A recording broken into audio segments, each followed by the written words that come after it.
Hey guys, I'm Sarah Luna, and this is what I learned in college. Today, I am going to show you step by step how to fill out the 2025-2026 FAFSA. So before we get started, I wanted to make it clear that this guide is intended for independent students who will not be putting in any information about their parents' resources or finances. So if you will be filing as a dependent student, then you may need to consult additional resources after you watch this video to make sure that you fill out your FAFSA correctly. Also, I am not an attorney and I'm not a financial advisor. This video is intended for general education only.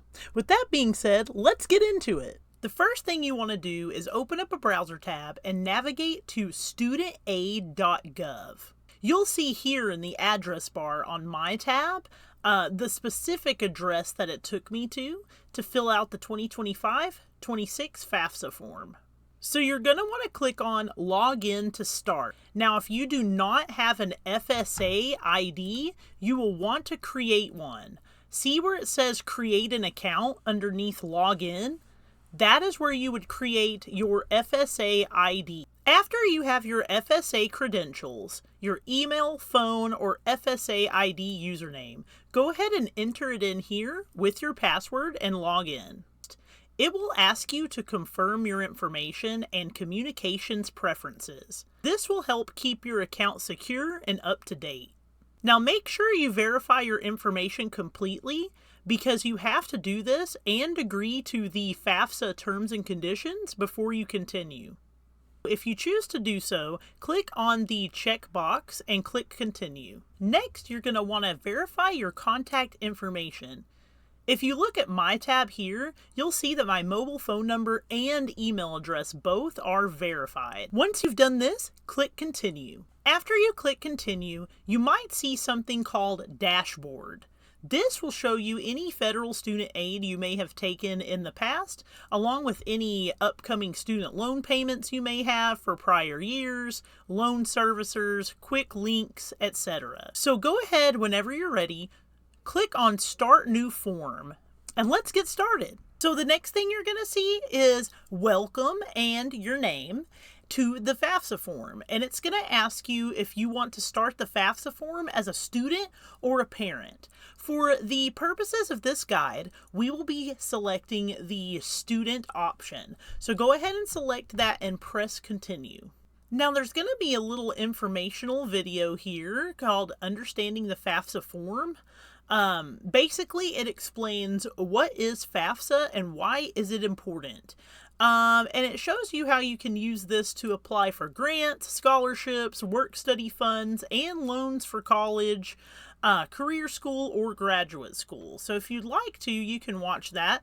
If not, you can press Continue. This is the section titled Student Sections. Now, if at any time you have to exit the FAFSA form and continue later, you can click on that little save icon in the upper right-hand corner next to FAFSA menu, and you'll be able to save your information and continue right where you left off. As you can see here, I did the same thing, and we are now continuing with the student section. So let's go ahead and advance to personal identifiers.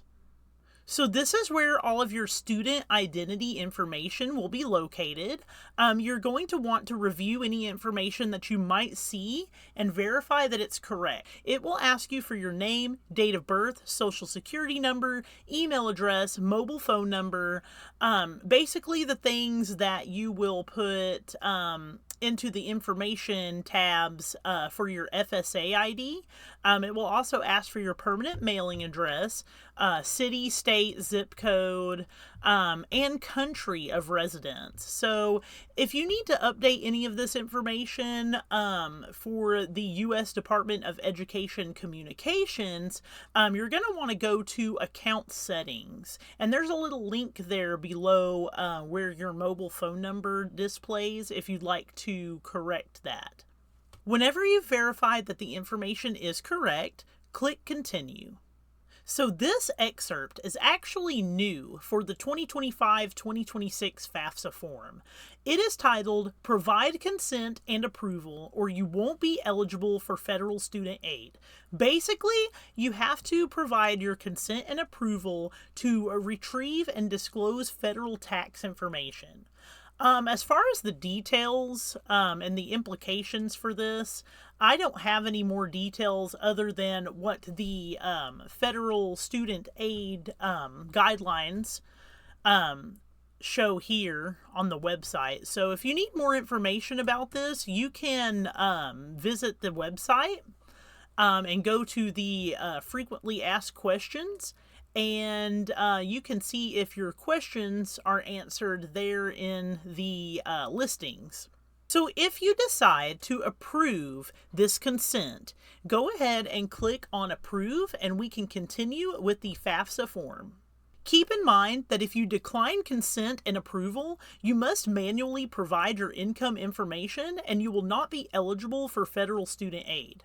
So once you select Approve, you should see something pop up like this. Here it told me we're securely importing your information. Select Continue to proceed. So we're going to go ahead and select Continue. Now the next section is all about your personal circumstances as a student.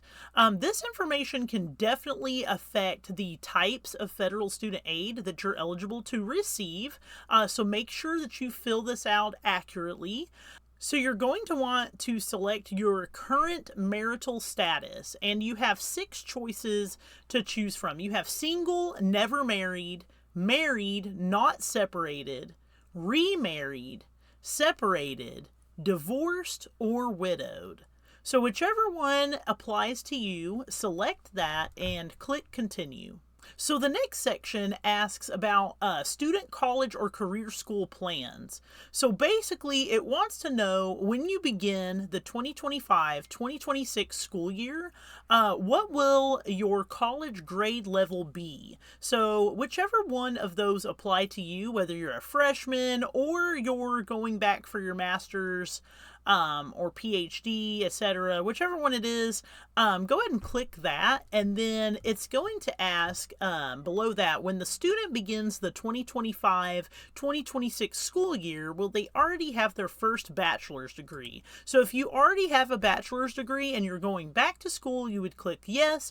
If you don't have a bachelor's degree yet, you would click no. And then the same question will be asked below that about teaching certifications. It says, will the student be pursuing an initial teaching certification at the elementary or secondary level? So if that applies to you, click yes. If it doesn't apply, click no, and then click on Continue. All right, so this section is all about student personal circumstances. If any of these apply to you, then you would want to click on the ones that apply. If none of them apply, there is a little checkbox at the bottom that says none of these apply. Click that and click Continue. Then it's going to ask you about student homelessness. Answer this accordingly and click Continue.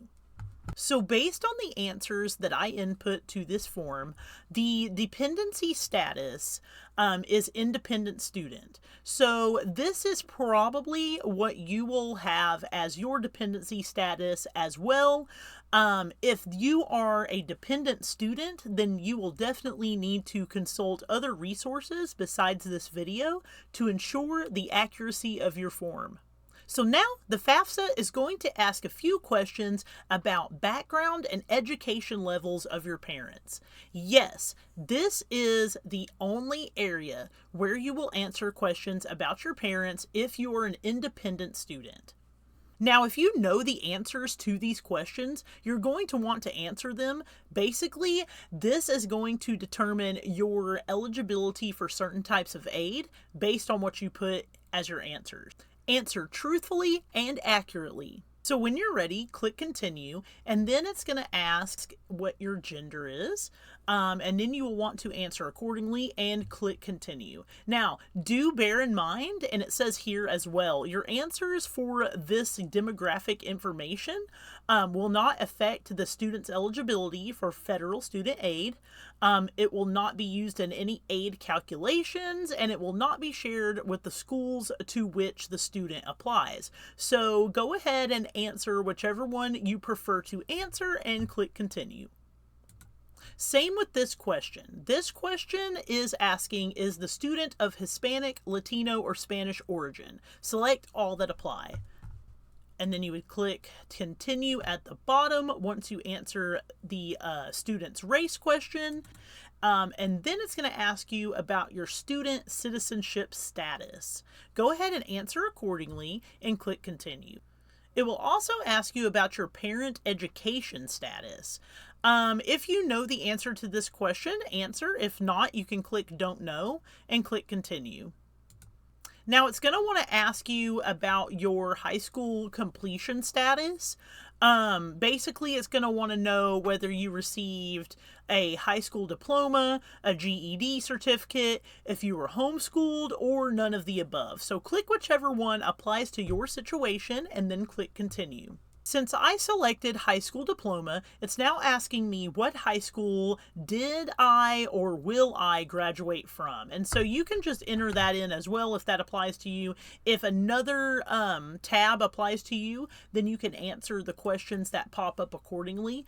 As far as the application from my point of view, I will continue to explain the circumstances that I fill out. And then you can make your judgment based upon what your circumstances are as to what you will fill out in the form. It asked for my high school's state, it asked for my high school's city, and then it asked for my high school's name. And you can go ahead and answer that if you want. If you don't, no worries. Just click on continue once you are finished with this portion. And then it's going to pop up with something that says your finances, and then the FAFSA form helps determine your ability to pay for school. We ask about your financial information in this section. And then if you have special financial circumstances, there's a little link there that you can click on and read the information there if you need to. However, if not, you can go ahead and click on continue. This question is all about any federal benefits received. So if you received any of these benefits, or if anyone in your family received these benefits at any time during 2023 or 2024, you can select all that apply. Once you've selected the ones that apply, then it's going to ask you about your student family size. Now it asked me here, is the student's family size different from the number of individuals claimed on their 2023 tax return? So if you file your own taxes, then you can get this information, from your tax return. Or if you are filing your taxes with someone else and they have this form, you're going to want to have that handy so that you can see what the family size is in comparison to your current family size, and judge if there are any differences and enter in that information accordingly. Also, do not include the student applicant whenever you're entering the number of children or other dependents who live with the student and who will receive more than half of their support from the student between July 1st, 2025 and June 30th, 2026. So yeah, make sure you don't include the student in that section. Once you're finished, click continue. Next, it's going to ask you about your student 2023 tax return information. It's going to ask you if you received the earned income credit. Once you click whichever one applies to you, it's going to ask about the amount of college grants, scholarships, or AmeriCorps benefits reported as income to the IRS. So if you have that information handy, enter it in. If not, I recommend that you save the application until you can gather that information and come back later to finish.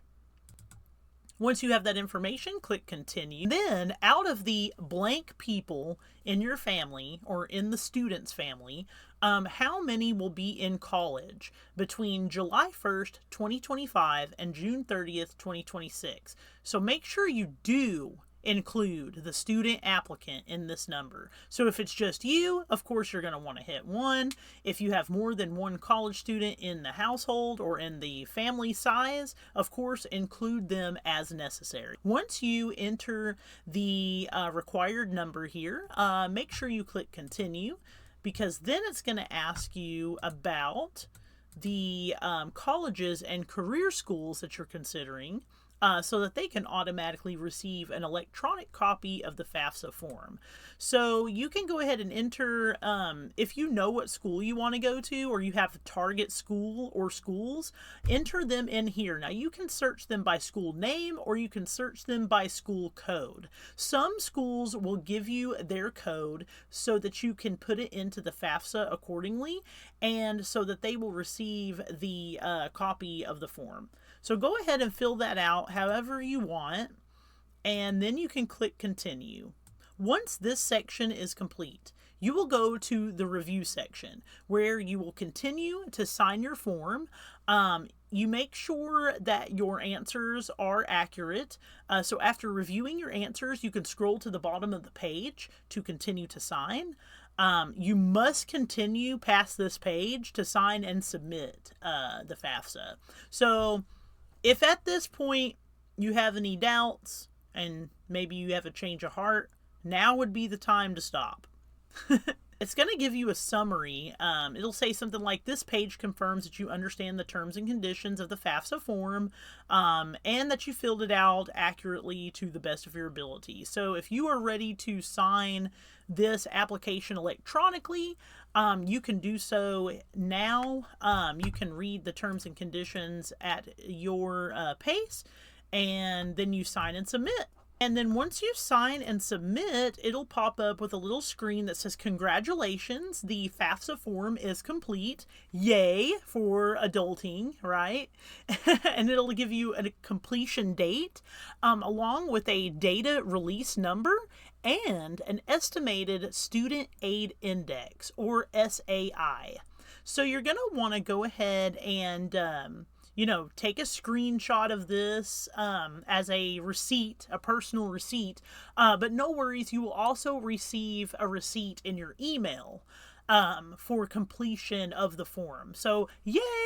And it's going to go ahead and give you next steps here at the bottom where it says what happens next. Check your email, receive notification of processing, and track the status of your form. So you can see details of all of that stuff right there. And yay, now it's time to celebrate. The FAFSA is done. So congratulations, round of applause.